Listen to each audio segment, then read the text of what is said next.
And it's Fridays, and you know how we do it on Fridays. We have Prof with us this Friday with Prof on the home front. My name is Rome, and welcome to another episode. And we had to bring back one of my favorite professors, JP. Yes. And again, welcome JP on set. Hi, Romy. We have Professor Michelle Monteil. Welcome again, Prof. Thank you so much. Nice to be here. And I want to reiterate, Prof is a professor of immunology, right, That's Prof? right.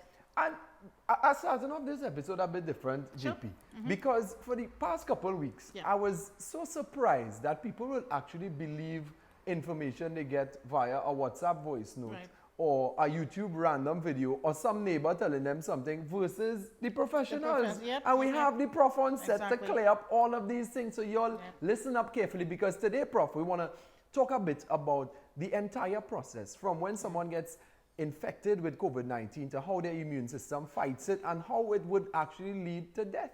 Yeah, sure.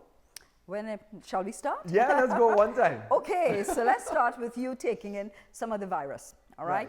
It comes in to your nostrils, and the way to think about this is that the lining of the nostrils is like a brick wall, and each brick is a cell, and that virus comes in and attaches to the outside of that cell and then penetrates into the inside of the brick. And inside the brick, it's making hundreds and thousands of babies that are going to rupture out of that cell and try to go into the other bricks in that wall. So it's starting to break down that wall. So obviously, when you have damage to any part of your body, you're damaging that wall. The immune system sees it and tries to fight it. So the immune system, the first set of cells in the immune system is like a police force. They know the environment, and they are going to send out their police officers, and also so it's using the cells, the police officers, as well as protective fluids. Okay? So we have army also and some Coast Guard? We come into the army. We come into the army. We come into the army. We come into the army. We come into the army. So I want to say that the first response of the immune system is like a police. We come into the army. That come in later, all right? But we're starting with the police. And they're trying to, in fact, stop what is going on. So they are trying to remove the cells where all of these hundreds and thousands of babies are coming up from. And they speak to each other by signaling molecules. They put out chemicals that they can coordinate the activity. Walkie-talkie. And these chemicals are called cytokines. So you might be seeing, cytokines. So these are ways in which they can communicate with each other. So think about it. If you've got 100 viruses coming in, it's better for your immune system than if you got 10,000. So the dose that comes in initially probably has some impact on how difficult the task is going to be for the immune system. So probably just interrupt me. That's what they call this thing called viral load. I've heard this term, right? Exactly. Okay, well, viral load is effectively how much virus is inside of you, and it relates to how much you can put out if you're infected. So the amount that is coming in, the amount of virus actually probably has an impact on what's going to ultimately happen. So the other thing we have to say is that we're talking about the police force, which is the first line of defense of the immune system against what's going up in the upper airways. And there's a lot of variation in that. A lot of people are very good at fighting. Most people are very good at fighting it up there, and that's why 80% of people are either asymptomatic or have very mild infection.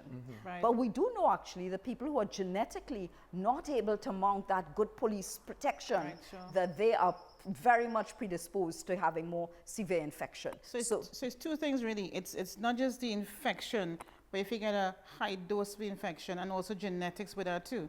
So it's really multifactorial. So as if you you expose yourself, so it's not just about you having a mask on, it's not to go. That's why the ministry keeps telling us, don't go in those areas, Rome, in terms of where it's high amount of viral load. That's the whole connection. Well, indeed, the amount of virus in the environment that can get into your nose. And don't forget, in enclosed spaces where there's not a lot of circulation and a lot of people speaking together, shouting together, having a great time together, everybody's just putting on virus. It's just there, and it can come in. So what then happens is that very often when it's in your nose, you might not have symptoms. If you haven't been able to contain the amount of damage to the wall, it passes down a little bit lower into your airways. And when there's more cell damage, there's more of a response. And that response of the immune system we call inflammation. Now, inflammation has got a bad rap, but in fact, it's a very good thing. Because I always hear about that, people always trying to reduce inflammation. Well, what I want to say is I want to give you the good stuff about inflammation. When you have a cut on your hand, you notice that it gets puffy. That's passing a lot of the protective fluids into that area, as well as cells, so that if germs try to get in, you have the immune system right there to protect. And inflammation is absolutely important because we need to remove any sort of germs that can come in, also remove any damaged cells, because you need to start from there for repair. So inflammation is the first part of repair. When COVID, the inflammation goes crazy. Well, we come to that. We'll come to that. Right. The problem with inflammation is we want it when we need it, but we don't want it to be ongoing. So chronic inflammation, inflammation that's going on and on and on, is a bad thing. Right. And that's part of the problem. I just want to say some of the ways we live, being perhaps obese, what people don't realize is when they put on weight and you're stuffing fat into your tissues and into your blood vessels and into your liver, you cause inflammation. So you already have a background level of inflammation, which is not good. And diabetes as well. You know, so we have to understand. But let's come back to the to the COVID story. So once you begin to have more of that wall being damaged and more of this inflammation occurring, you begin to have more symptoms. You might get a fever.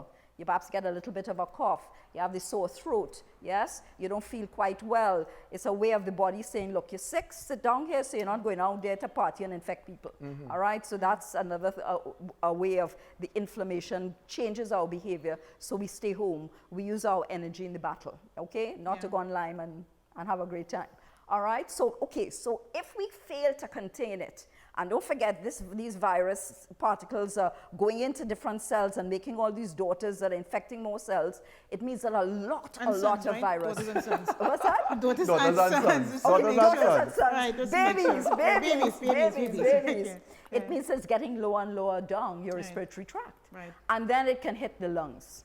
And that's a very serious business. So we start with the wall. Yes. Made the daughters and sons, the babies. And then you said the police, which was the trying to keep it up there. Trying to keep it there. But let's suppose the police have not been able to contain it in the upper airways. It means that more is going down. Days are passing, and what the police have been doing is that they've been telling the army, look guys, we need some help. Right. But the army of the immune system is very specific. It wants to send out the best soldiers for that germ, for that virus. So it takes a few days to really get the army all organized, all right? So during that time, the police is doing its best.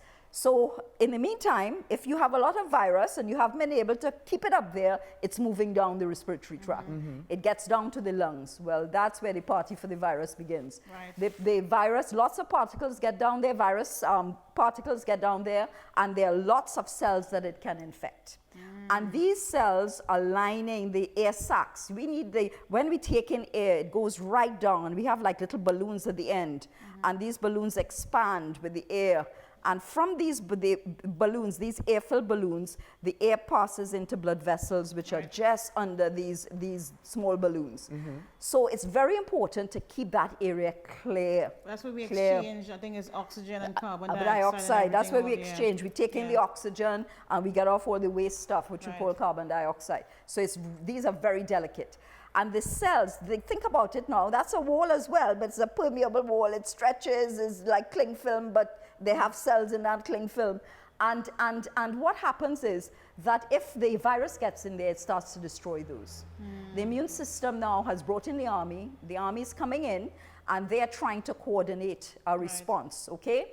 So it depends now, the battle is there. It depends on how many viruses, particles are down there, how much the immune system can tailor its response to those particles to do just enough to kill and control. But by killing the virus, it might be killing cells as well. Right. Okay? It's all by that vulnerable so by period. this time now, that sac. Okay, GP, what? we in the lungs. In the lungs, tough. How does this lead to death? Wow, this man is in a hurry. Well, you reach the lungs, so I want to know where we're going from the lungs. Oh, I die because if I breathe it in, it reach here. The immune system try to fight it. They call the army, we try to fight it. It reach my lungs. All right, everybody here. Oh, I end up dying. Okay, so the point is that the immune system, as I said, it's still trying to fight, and it's trying to fight by bringing in protective fluids and the right kinds of cells, all right? Okay. But if you have a lot of damage to those air sacs in the lungs, they can become filled with fluid. And that's a problem. So if it is that the battle is so bad, you're killing air sacs, so you're going to have a problem exchanging oxygen. Sure.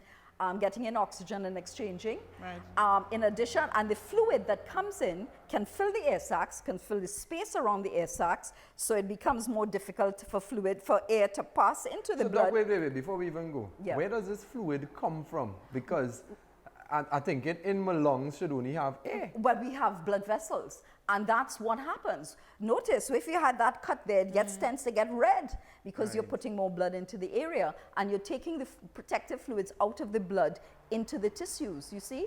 So if we have now more of a battle going on, we're trying to move blood into that area, and some of the protective fluids, which are important, come out of the blood, but now they are filling now it's like drowning. It's like drowning. It's like drowning. So it's filling the lungs? It's filling in the lungs. It's filling the space between the air sacs and the blood, and it also gets into the actual air sacs.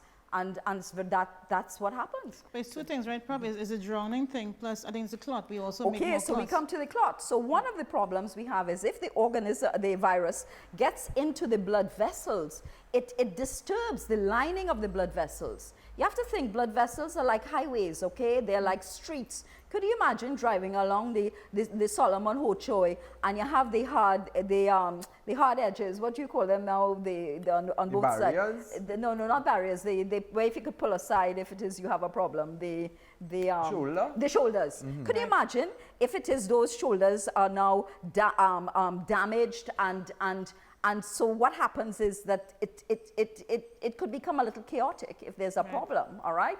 So what happens is that the virus actually can destroy the lining or infect the lining of those blood vessels.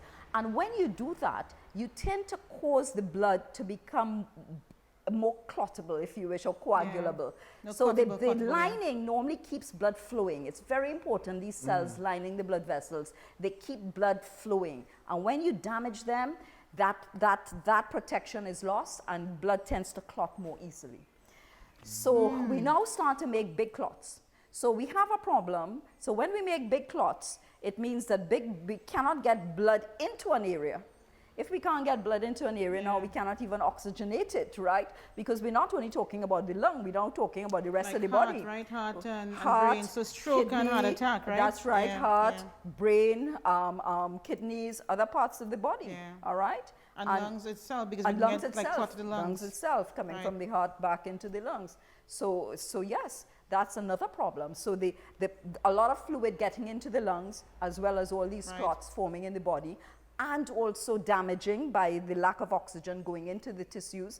And eventually the virus gets into all of these. It gets into the brain, it gets into the heart, it gets into the kidneys. Yeah. So now I guess we answer the question room. So the army and the police, they're going up and well, now again, even then, we have a variation. Some people walk out of hospital. So there's a lot of variation in the response. Sometimes the battle becomes so difficult that we have what we call a cytokine storm. The army is trying its best, is trying its best, but maybe there has been, this is a pre-existing inflammation. The same diabetes, obesity. Absolutely. When you have pre-existing inflammation, this virus coming in is like a second hit. It might be more difficult to control the inflammation, you see? And therefore, that may be why they are more predisposed, these people with these comorbidities, to die. And genetics. And genetic factors, there's no doubt. Wait, bring me back around. So the cytokine storm, you're talking about people with pre-existing conditions. Yes. And then you said the inflammation may get out of control. Yes. So if you have background inflammation already heightened, and your body now takes a second hit with the virus, you have even more inflammation on top of that. And a lot of that is because the cytokines that are being produced by these heightened immune response are now what we call the cytokine storm, is actually driving this excessive inflammation, which is now causing actually more damage to the lung, more damage to the blood vessel than you really want. You see? So Ron, we're dying from, so with COVID, we actually like drowning, or it might be a clot. So my question is, if I'm out there as young, innocent Joanne Brown, right? How do I pick up when I might be prone to these things? What do I look out for? I'm home, I have COVID, I'm scared. What do I look out for to say, here, what? Something going on the line, something dangerous happening. I'm going down that cytokine storm. Well, if it is you're going to have a problem, very often you have a pneumonia, right? Which also is, there's fluid in the air sacs, okay? Once that happens, it's going to be more difficult to breathe. You might begin to have difficulty when you are moving. It might become difficulty breathing at rest. You might begin to have chest pain. You will have usually have a fever. And really that's the time to, and if you think you've been exposed, or, you really should see a doctor. There are these machines called a pulse oximeter, which you can put on your finger and measure the amount of oxygen that's in the blood. So where could we get one of those? Would it be available in any drugstore? Or I you think have to go to the drugstores have hospital? it, but I think the one that I have was bought in one of these medical supply stores. Medical, Okay. I mean, I don't want to name any but just meaning that the average person could just go and buy it over the counter? Yes. So it's called oxygen saturation monitors, right? Portable ones. Yeah, so pulse oximeters, whatever. Sure. And it measures the amount of oxygen, because if you're not able to bring in oxygen through your lung, then you will have less oxygen in your blood. And when the figure is below 95, then you really want to see someone, okay? Or 95. I mean, I run a 99, you know what I mean? That's normal. But if your pulse ox tells you that your oxygen saturation is 95 or less, go to a doctor, please. So we got all of the information here from Prof. We want to thank you very much for joining us here with Prof Fridays with the Prof on Homefront, JP. We got a lot today, because I was, as you always see, I was just listening, because I hear all of this information, and I always wanted to know how the immune system really fights the virus and how it leads to death. And you broke it down really nicely, so thank you very much, Prof. We'd also like to thank the Heritage in Cascade for accommodating us in this lovely environment, JP. And we'd like to thank the PED CARES Foundation. Remember, guys, to keep on supporting them, keep on donating. They are the ones that support the children and support the whole pediatric ward, the pediatric department at Monteil Hospital. So keep on supporting PED CARES Foundation. Thank you all very much for joining us here on Homefront. Catch you all next week. This is Friday with the Prof.